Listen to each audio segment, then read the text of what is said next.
The classes for today are still going on right now, but if you missed out on today's classes and want to learn more about Excel in the future, these classes do happen quite often. Huskies will be back in action on December 7th when they travel to Storm Lake, Iowa to take on Buena Vista University. In this match, they will be seeking their 43rd consecutive dual match win. Well, the gym may be quiet right now, but the Huskies will be back in action this weekend when they take on the University of Minnesota State Moorhead and Northern State University right here in Hollenbeck Hall, a place where the Huskies are undefeated so far this season. Well, with the cold winter coming up, I talked to the superintendent of the St. Cloud Area Public School District to see what changes are being made to days when school gets canceled. With modern technology, people started talking about e-learning, or being able to learn online, or being able to connect with your instructor online or through technology. And so what we're trying to do is maximize student learning. So how does this change help students and faculty? It's all about safety. And you know, we do live in Minnesota, and so you have to be prepared. E-learning is one way that we want to make sure that our students, when it is a weather-related day, to make sure that learning does not suffer and the academic progress of students does not suffer. So what does it actually take to cancel school? Usually it gets to the point where the city and the state have gone out with their plow trucks, and if all of a sudden roads aren't cleared, then we have an issue. And in Minnesota, it is not just the snow. It's about a negative, anywhere from 25 to -25 and above in a wind chill factor. And a student that could be outside, or anybody that could be outside for more than 5 to 10 minutes. Well, I actually have a wind chill chart from the National Weather Service in my hands. And when you look at this chart, you're looking at about a 10-degree temperature, -19-degree wind chill, where you could see frostbite within 30 minutes of being outside. It goes down to 10 minutes when you get to about a 0-degree temperature and a -33-degree wind chill. And when you're looking at about a -10-degree temperature and a -48-degree wind chill, you could get frostbite as quickly as 5 minutes.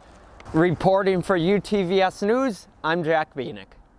The St. Cloud State men's basketball team has made the NCAA tournament the last 2 years. So what's it going to take to get back there again? Right now, our focus has just been try to get better every single day. We have lots of little goals that we're trying to achieve. This group has some gelling left. We have to come together, and it just comes with being familiar with each other. The last couple of years, we've had largely the same group. A lot of hard work, dedication, just sticking to our game plan, abiding to what we want to do every day, and keep putting the work in. The highest scorer in St. Cloud State history graduated last year. So the Huskies will be looking to amp up pressure on the other side of the ball. We got to find our identity, whether that's being a little more aggressive defensively, spreading the scoring out a little bit more, playing a little bit faster. We're going to be a different looking team in that I think defensively we have a chance to be better than we have been. All the veterans will have to take a bigger role. The team loves playing at Hollenbeck Hall, a place where they only lost 3 games last year. Well, Hollenbeck's a fun place to play. We always have great fan support, great student support, and the rooms are pretty friendly when you practice on them every day. Great fans here, it's fun playing in this gym.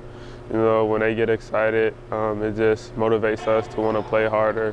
Captain Trayvon Marshall is very excited for the season. Be ready for this season. It's going to be amazing. The team's 2019 to 2020 campaign will kick off down in Arizona tomorrow. But they'll be back here in Hollenbeck Hall on Tuesday, November 12th, when they take on Oak Hills Christian College. Reporting for UTVS News, I'm Jack Bienick. The St. Cloud State women's soccer team set a record for most conference wins in a single season, and we're also second all-time in overall wins in a single season. So what made this team so successful? Preseason and Captain's Week, we bonded as a team a lot, which then that adapted into practice, just honestly getting to know each other more and being more comfortable and trustworthy with each other on the field. Every game we would reflect on our strengths, our weaknesses, and how we were going to improve as a team and as individuals. The Huskies tied their record for most shutouts in a season, and everyone played a role in helping with that. It was definitely the front 4 in front of me and then the front 6 in front of them that were the first line of defense, from our forwards all the way back to our defense. That's where it started. And as for offense, it was a similar story. As long as we're all working together to defend and attack together, we can get goals pretty quickly and get ahead early in the game. Both Zoe and Claire received all NSIC honors and said it wouldn't be possible without everyone around them. If it weren't for my teammates, that wouldn't have been able to happen. And it's just nice actually being a part of a team that's super supportive and everyone's there for each other. It's not just me. I'm there because the entire team is there, and our entire team should be recognized in the conference because we are a good team, and without my team, I would not have received any of the awards that I received. This season may be over, but the Huskies will be looking to be just as successful next season. Just having that mindset for each game that 3 points is what we're aimed for each game in a 6-point weekend. Reporting for UTVS News, I'm Jack Beanick.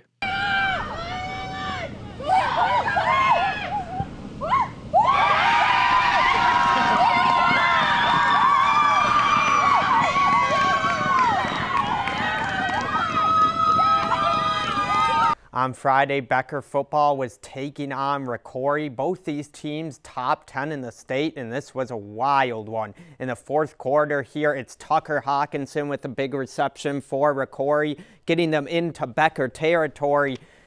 But that drive would stall out there. Then the ensuing possession for Becker, they had a big pass play negated by holding. They were forced to pump, pinning Rocori deep. So Rocori down by 2, the duty is simple.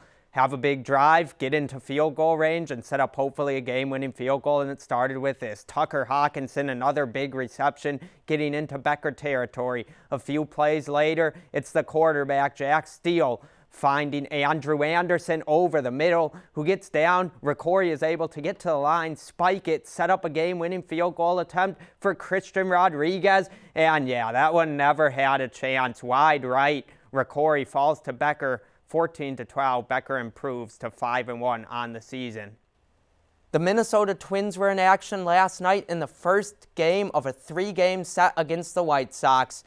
Magic number was 9 going into the game for the Twins. It did not start well. James McCann drives this one deep to left center field, and it just barely gets out. White Sox take a 2-0 lead early. Second inning, Nelson Cruz grounds one through the infield. Marwin Gonzalez comes around from second to score, tying the game up. The Twins would not get their first lead in this one until the 5th inning as Mitch Garver drives this one deep to right field. It would not get out, but it would be off a base of the wall, scoring Jorge Polanco easily, 3-2 Twins. And then Luis Arraez, his third hit of the game, gets past Yoan Moncada. 2 runs would score. The Twins take a 5-2 lead. The White Sox would get 1 run back, but it would not be enough as the Twins take this one by a final score of 5-3. The magic number is now 8 for the Minnesota Twins as they are 5 games up on the Cleveland Indians.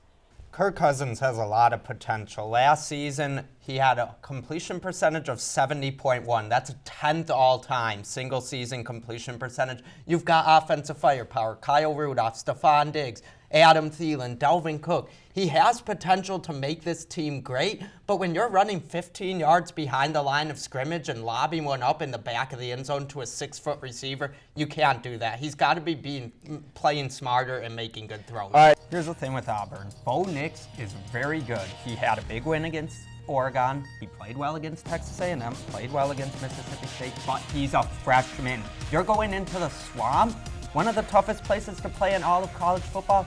This is going to be the toughest environment he's played in his college career.